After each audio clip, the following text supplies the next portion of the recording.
August the 4th, 1947, when we had that storm.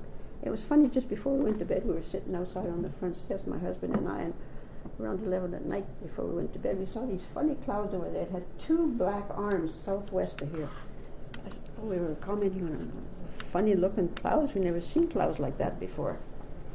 So anyway, we had gone to bed, and we were awakened at 1 o'clock in the morning with it was thunder and lightning, and we heard this terrible bang.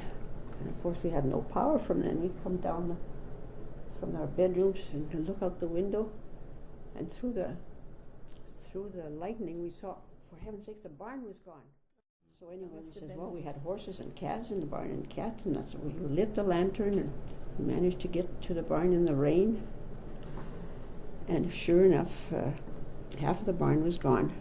The horses were still tied in their manger. Must have been scared of scary, yeah, they were kind of jumpy, all Yeah. nervous. The cats were meowing, and they knew something had happened. But otherwise, everything was okay. What could we do? Build it right away, right? No, we didn't have the means. We didn't know how we did. We had no insurance. Right. We didn't know how we were going to rebuild that barn. So your husband must have been quite upset when that happened. Oh, was he ever? Yeah, that was his prized possession, the barn. Yeah. But anyway, he had bought the following spring. He had bought what we called the Bouchard place, a half section of land over there. It had an old barn that wasn't being used. Like Fred Bouchard's family used to live there. Was it fallen down a bit, or was it?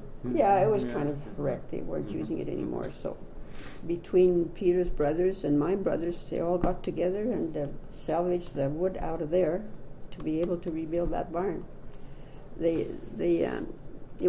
We were able to build the whole barn except for a few boards. Peter had bought just a few new boards for the front. Oh, wow. But otherwise, he was able to salvage enough wood from that barn to rebuild